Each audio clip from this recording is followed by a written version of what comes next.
재능은 신이 준 것이다. 겸손하라. 명성은 사람이 준 것이다. 감사하라. 자만은 스스로 준 것이다. 조심하라. 존 우든의 말이었습니다.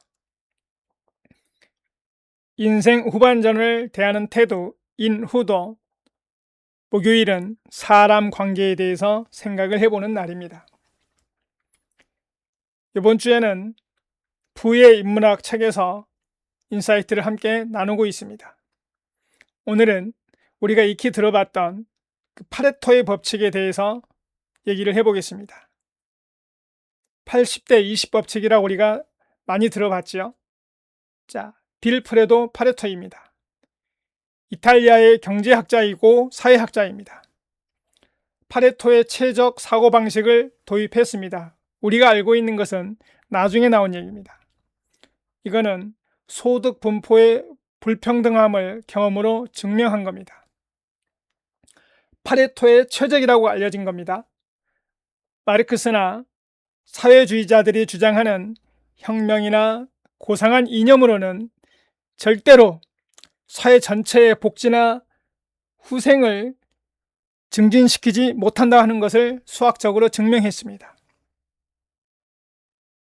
파레토의 법칙은 상위 20%가 전체의 80%를 가진다라는 법칙입니다. 사회주의 혁명이 사회 전체의 복지를 증진시키기 위한 것이라면 사회 후생의 총량을 늘린다는 것을 증명해야 합니다. 그러나 파레토 최적에 따르면 그것은 불가능합니다. 그러니까 무슨 얘기냐면 우리 흔한 말로 북한을 한번 생각을 해보죠.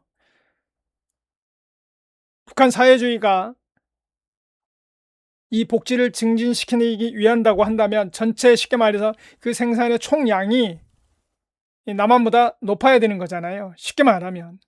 그런데 그렇지 못하다는 거죠. 총량이, 그러니까 분배를 하기 전에 총량을 얘기를 하는 겁니다. 예를 들어서 사회주의자들의 주장대로 재산을 전부 다 몰수한 다음에 골고루 평등하게 나눠준다고 합니다. 그러니까 부자의 재산을 빼앗아서 100명의 가난한 자들에게 나눠준다고 하자. 그러면 부자의 후생은 감소할 것이고 100명에게 재산을 나눠줬으니까 그 100명은 후생이 늘어나야 맞죠. 그러니까 늘어나고 줄어든 것을 합치면 본전입니다. 감소한 부자의 후생과 증가한 가난한 사람들의 후생 중에서 어떤 것이 더 큰가? 그런데 사회주의자들은 100명에게 나눠 가졌으니 이 후생이 더 크다고 주장하는 거죠. 그렇지만 파레토는 어느 쪽이 더 크다고 장담할 수 없다라고 얘기하는 겁니다. 그러니까 이 후생이라는 것은 주관적인 효용이다. 감소된 부자의 효용과 증가된 가난한 사람의 효용을 비교하는 것은 불가능하기 때문이다. 파레토는 소수가 돈을 아주 많이 벌고 다수가 조금 또는 아주 못 번다고 해도 손해보는 사람이 없다면 세상은 나아졌다고 보는 겁니다.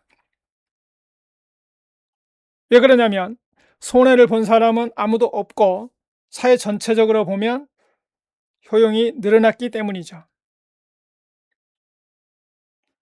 파레토의 주장은 부자들이 좋아하는 이론이다.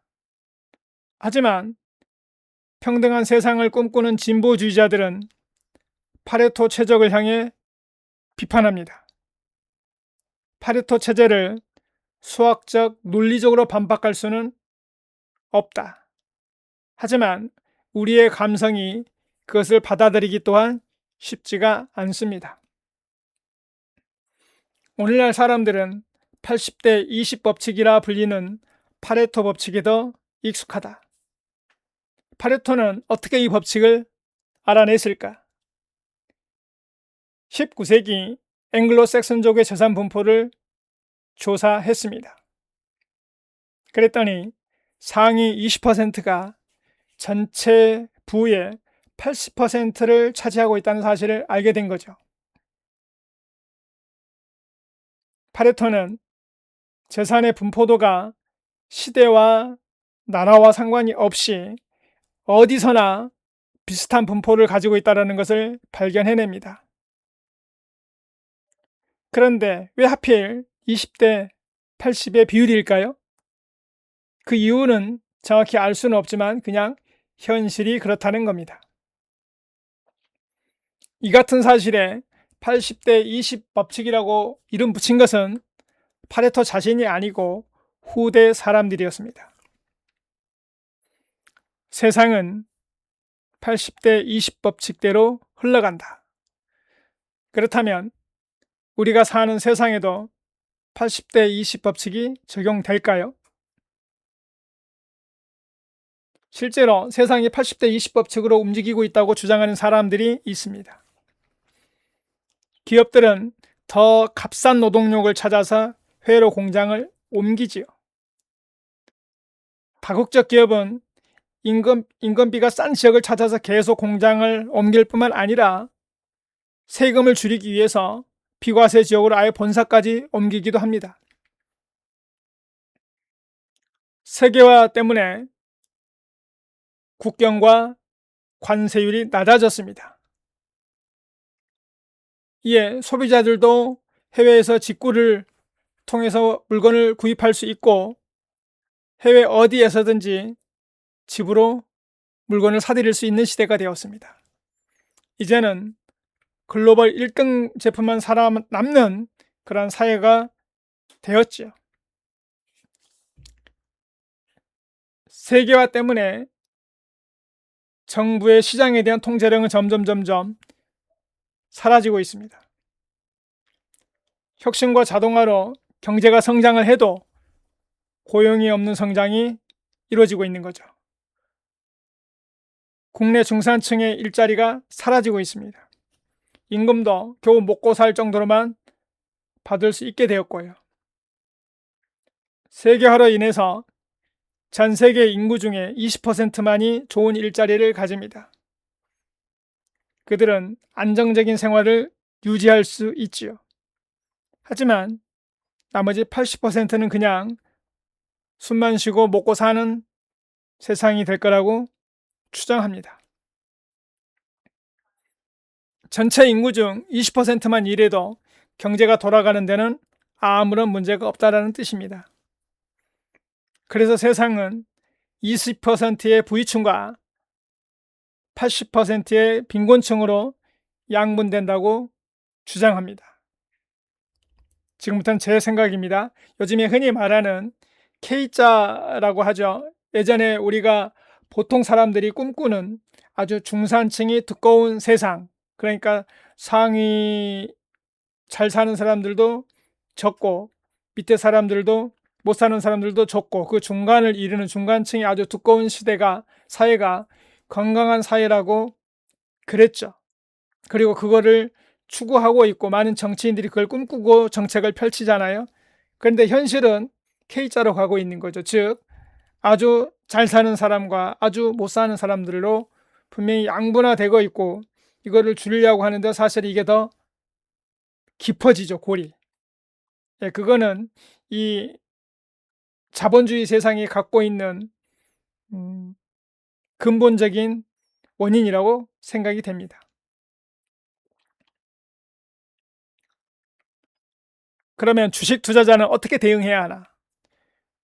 주식 투자는 결국 한두 종목에서 대박이 납니다. 대박난 종목이 전체 수익률을 결정하기도 하고요. 20%에 해당하는 소수 종목에서 전체 투자 수익의 80%를 얻는 겁니다. 거꾸로 말하면 80% 종목은 전체 투자 수익에서 20%밖에 못 얻는다는 얘기죠. 그러면 어떻게 해야 되나?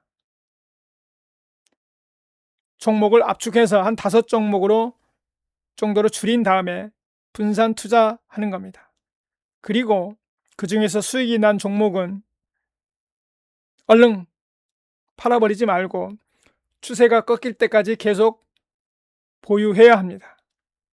상승 추세가 현재 진행 중인데 서둘러서 익절해버리면 큰 수익을 기대할 수 없습니다. 주식 투자에서 큰 돈을 번 사람들은 대부분 소수 종목에서 대박이 난 겁니다.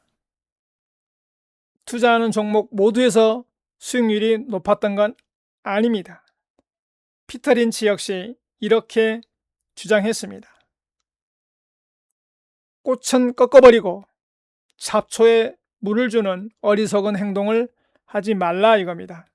그러니까 잘 가고 있는 주식은 보유하고 못 가는 주식은 손절하라고 하는 거죠. 근데 우리는 이렇게 행동하기가 실제로 쉽지가 않습니다. 두 종목이 있습니다. 한 종목은 70% 수익이 났고 한 종목은 20% 손실 중이라고 한다면 내가 돈이 필요할 때 우리 대부분은 수익이 난 종목을 서둘러 익절을 하죠. 그리고 필요한 돈을 쓰고 손실난 종목이 올라주기를 기도를 하고 있는 거죠. 근데 실제로는 그렇지가 않습니다. 결과적으로 보면 가던 종목은 더 계속 가고 못 가는 종목은 더 못 가는 경우가 더 많다라는 겁니다. 파레토는 파레토 최적을 통해서 강제적 소득 재분배로는 결코 전체 사회적인 효용을 증진시키지 못한다는 것을 증명했습니다. 그러니까 사회주의 혁명으로 사회 전체의 효용을 올릴 수는 없다라는 겁니다. 그러면 어떻게 해야 되느냐? 오직 자유시장 경제를 통해서만 가능하다라는 얘기입니다. 파레토가 주장하는 20대 80 법칙 요약입니다. 상위 20%가 전체 80%를 가집니다. 어느 사회, 어느 시대에서나 비슷하다고 주장하죠. 우리는 20대 80 법칙을 활용해야 합니다. 부동산도 상위 20% 부자들이 거주하는 지역 부동산에 투자하는 것이 유리하다는 겁니다. 우리나라 같으면 강남 3구나 용산구 정도가 되겠네요. 실제로 국내 지역별 부동산 투자 수익률을 비교한 통계에서도 이 사실은 확인되었습니다. 주식 투자자라면 오르고 있는 소수 상승세 종목의 수익률을 극대화해야 돈을 벌 수 있습니다. 잊지 마십시오. 전체 종목의 20%가 전체 수익률에서 80%를 차지하기 때문입니다. 전체 요약을 해보면요. 이렇습니다. 20대 80의 법칙을 이해해야 합니다. 얼른 감정적으로 받아들이기 어렵더라도 곰곰이 생각해보고 과거 데이터를 찾아보면서 이해를 해야 되고 그걸 뛰어넘어서 적용해야 됩니다. 내 삶에, 내 미래의 삶에 적용을 하고 조금 더 세상을 냉정하게 바라봤으면 어떨까 싶습니다. 재능은 신이 준 것이다. 겸손하라. 명성은 사람이 준 것이다. 감사하라. 자만은 스스로 준 것이다. 조심하라. 존 우드님의 말씀이었고요. 오늘 하루도 단단하게 이어가시기를 응원합니다. 고맙습니다.